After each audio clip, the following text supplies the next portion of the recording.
How much better are you because of what you have done last week? Yeah, just the ankle's way more flexible, so some of the movements I wasn't able to do due to some swelling. I can now go out there and be a lot more mobile, which is, obviously beneficial with the style of play. I back myself with at the defensive end. I've got to be able to get in a defensive slide and be able to push both ways, and fingers crossed now I can do that properly. So probably out of all players, the week and a half, 2 weeks that you've had off now is most beneficial for you?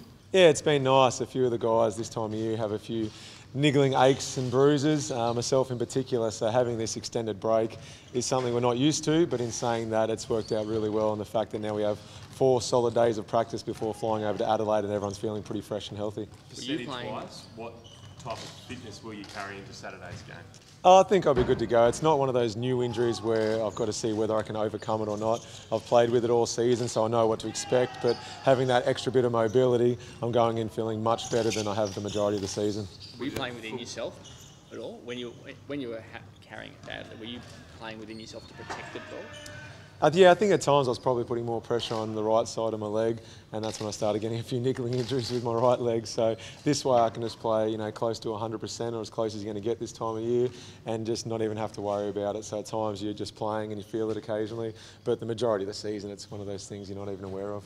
Your training regime this week, are you back full training today, or is it a bit of a build-up this week?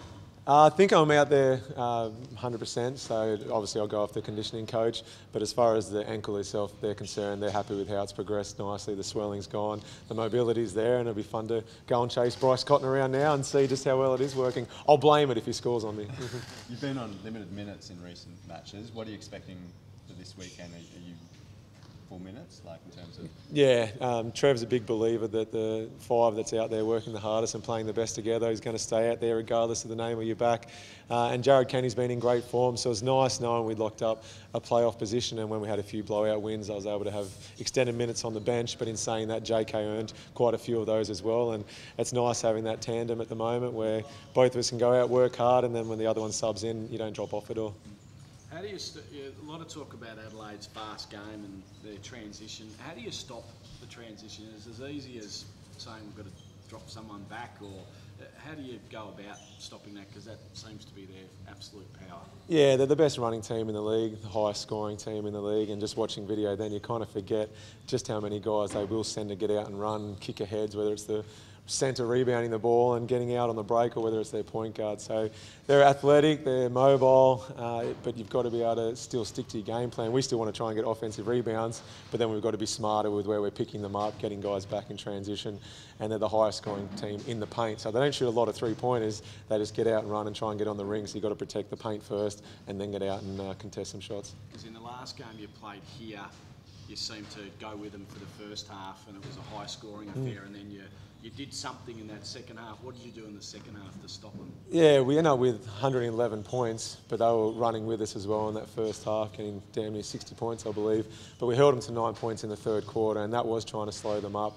Threw a few different matchups at them defensively, whether it was zones, whether it was presses, whether it was man or trapping the ball.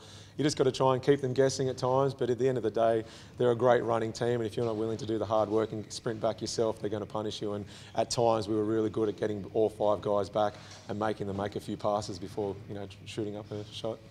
How much does experience play in finals? I mean, this team is, we've got blokes who have won 4 titles. Will that be your key to success in this campaign? Yeah, there's certainly a calmness that comes with a bit of experience, but in saying that, the older guys that have been there and done it a few times, it's nice seeing that sheer youthfulness and excitement from the younger guys, where it might be only their first, second or third finals campaign. So it's that medium ground where you can go in there locked on, focused and not too nervous, and then watching the younger guys, seeing how excited they are, and that becomes contagious. So it's the best time of the year. I'm looking forward to it, but once the ball's tipped off, I think a bit of that experience does come into play, because you know what to expect, you know how to still execute under that pressure and what your teammates are capable of, and I think that does benefit us. Will that experience allow you to avoid the antagonism that often comes from Adelaide towards you guys? Yeah, it's a mental toughness. The last thing you want to be concerned with is, you know, the niggling stuff. And finals basketball is usually played with a bit more physicality. There's obviously a lot more on the line, and if you're not mentally tough to ignore all of that and just stick to your game plan, then you get carried away, and it could mean 6, 8, 10 points or some bad fouls here and there. So we want to make sure that the last thing we're getting caught up in is the atmosphere, the referees, or the opposition with some cheaper shots. But Adelaide play hard, they play fair. We don't expect any different on Saturday. There is a lot of animosity though between the clubs. How do you toe that line when if they're coming right at you, not to overreact? How do you come around them? Yeah, you've got to be careful. Obviously, Dexter stood up for his teammate and he copped he missed the next 2 games. So it's about being there, part of your brotherhood, standing up for your teammate, but also knowing there's bigger things on the line than winning a pushing and shoving match. So, I'd much rather win a series and lose some push and shove than have it the other way around. So we're playing for bigger things than just bragging rights over a team as to who, pushed or shoved or hit someone better. Do you guys hate each other? I know it's a strong word, but... No, it's funny because obviously with the Australian team you get to know some of the Adelaide boys and vice versa, and so you genuinely like the guys you get to meet. But when the 2 teams step over the court, one of the things I do respect is how hard they play. There's never a possession Mitch Creek takes off, for example, or Nathan Sobey. So there's a lot of things I admire about the team, and I think we have some of those same aspects where every ball you want to win, you want to get after every 1% or every rebound, and because of the physicality and the competitive nature, sometimes that boils over into a few emotions run wild. Damian, I think you obviously respect them, that even in Boomers camp, I think Jesse and Angus were separated from the 36ers boys in some drills as well, weren't they? Oh, I'm not aware of that, but it wouldn't surprise me. I was watching the game yesterday, and when the boys were up by quite a few, I kept thinking, sub out, get out of there, Angus. Jesse, go and sit on the bench. So obviously, the boys would have been in camp together, and they would have been thinking about the game coming up in the semi-finals. But when you do play for Australia, you usually put that all on hold. But yeah, that's funny if they did put them to different teams. Is game 1 just simply a must-win for you? Is that the best way you see getting through this to the final series? Yeah, it's certainly easier in so far as you come home 1 up and you've got essentially a free shot on your home court. But in saying that, one of the best atmospheres in the game is over in Adelaide with the old tin roof ricocheting with the noise. So it's going to be a great experience. They're a good team, but if you can win that game 1, you get a free hit on your home court, and that's a huge advantage. Can I ask, you've won 4 titles, other players have won 4 and 3 titles. Are you as hungry going into this campaign as you were, say, last year or the years before, having played 8 years straight in a finals campaign? Yeah, definitely. This time of year is by far the most exciting, the reason you play the game. And sometimes it's hard getting here, but once you're here, you're like, all right, you feel freshened up, you feel remotivated, and it's no different this year. And to win a 5th championship would be amazing. Year in, year out, that's what you're trying to win another one of, and I believe Jesse and I would be the only ones who have done so. He reminds me of that all the time. So it'd be nice to hold up a championship again. And you go into every year with new challenges, and this one's been no different. Last year we had to win the last 2 games of the regular season just to qualify. This year we've had our ups and downs, but we've made it. It's a new season altogether, and any one of 4 teams can go on to win it. Can there be one player that loves a finals campaign, and is that a bloke called Bryce Cotton? Do you think we'll see him even step up his game even more? Yeah, he's incredible. He plays like a 35-year-old vet. Instead, he's in his early 20s.